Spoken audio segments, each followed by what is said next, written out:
마가복음 9장.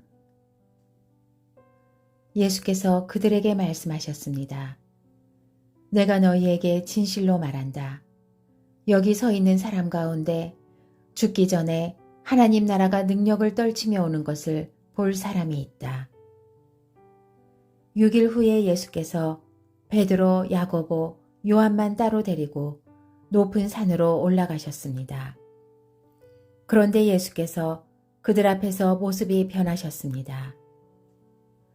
예수의 옷은 이 세상 그 누구도 더 이상 희게 할 수 없을 만큼 새하얗고 광채가 났습니다. 그리고 거기에 엘리야가 모세와 함께 그들 앞에 나타나 예수와 이야기를 나누었습니다. 베드로가 예수께 말했습니다. 주여, 우리가 여기 있는 것이 좋겠습니다. 우리가 초막 3개를 만들어 하나에는 주를, 하나에는 모세를, 하나에는 엘리야를 모시도록 하겠습니다.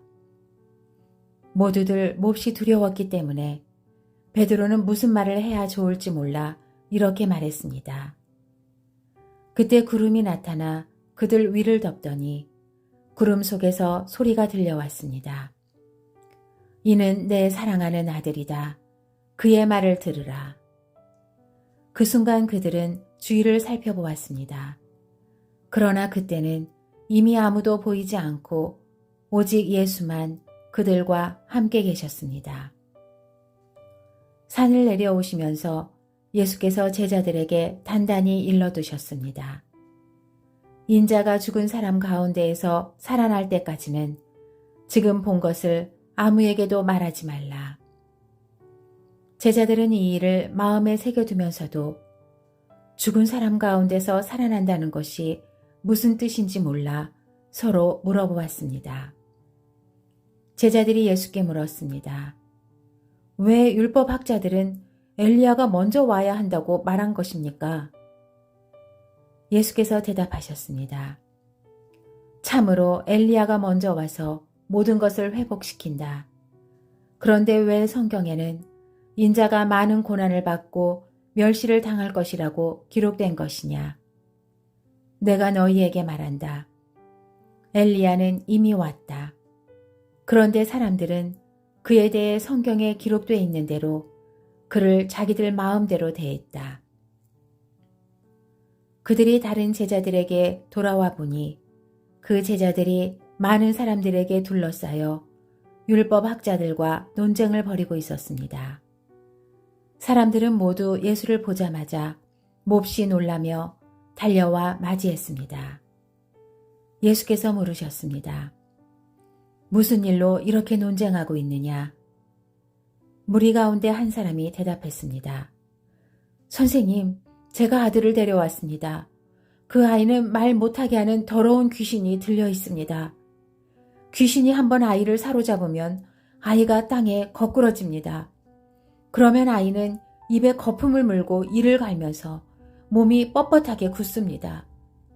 그래서 선생님의 제자들에게 귀신을 쫓아내달라고 부탁했지만 쫓아내지 못했습니다.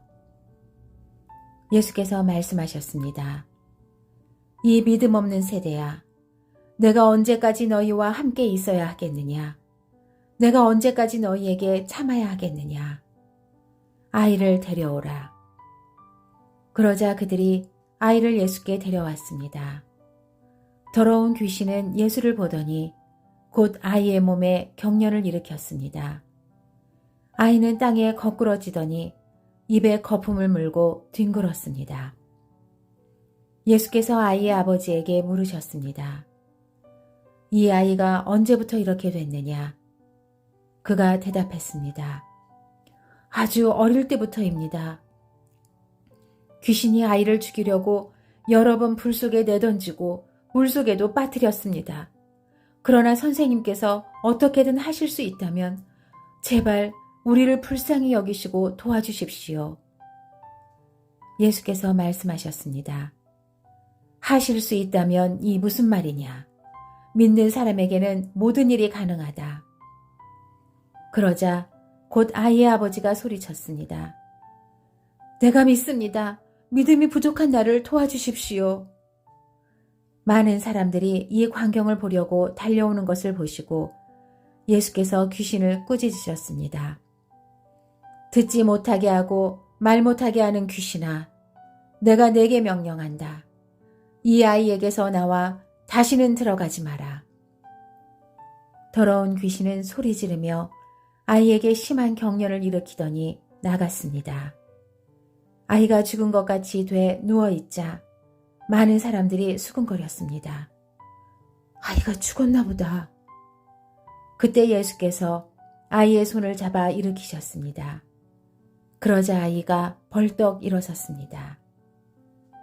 예수께서 집 안으로 들어가신 후에 제자들이 따로 물어보았습니다. 어째서 저희는 귀신을 쫓아내지 못했습니까?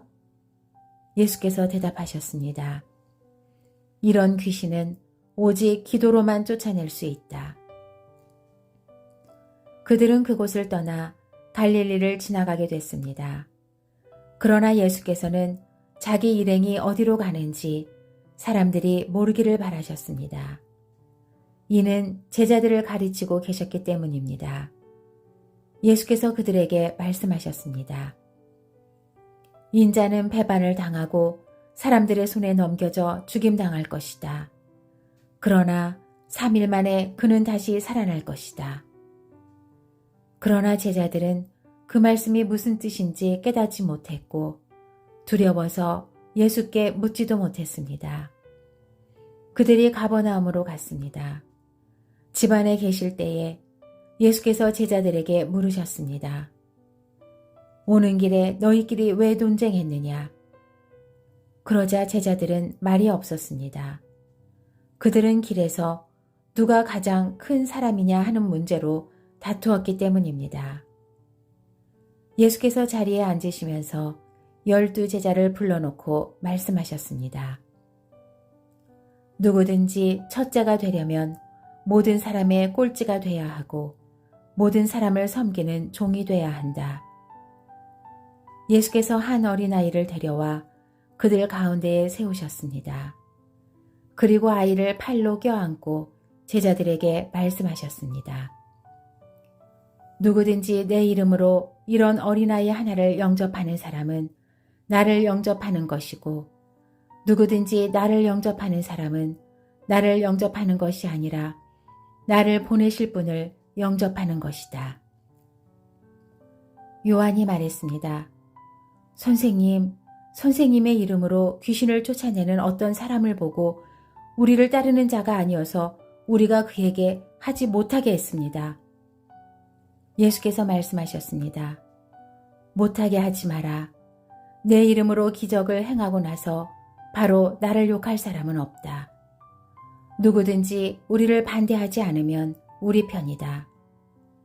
내가 너희에게 진실로 말한다. 너희가 그리스도의 사람인 것을 알고 너희에게 물 한 잔이라도 주는 사람은 반드시 자기가 받을 상을 잃지 않을 것이다. 또 누구든지 나를 믿는 어린아이들 중 하나라도 죄짓게 하는 사람은 차라리 큰 맷돌을 목에 달고 바다에 던져지는 것이 나을 것이다. 내 손이 너를 죄짓게 하거든 잘라버려라. 두 손을 가지고 영원히 꺼지지 않는 지옥불에 떨어지느니 성하지 않은 몸이 되더라도 생명에 들어가는 것이 더 낫다. 또 내 발이 너를 죄짓게 하거든 잘라버려라. 두 발을 가지고 지옥에 던져지느니 저는 다리로 생명에 들어가는 것이 더 낫다. 또 내 두 눈이 너를 죄짓게 하거든 뽑아버려라. 두 눈을 가지고 지옥에 던져지느니 한 눈만 가지고 하나님 나라에 들어가는 것이 더 낫다. 지옥은 벌레도 죽지 않고 불도 꺼지지 않는 곳이다. 모든 사람이 소금에 절여지듯 불에 절여질 것이다. 소금은 좋은 것이다. 그러나 소금이 그 짠맛을 잃으면 어떻게 다시 짜게 되겠느냐. 그러므로 너희 가운데 소금을 간직하고 서로 화목하게 지내라.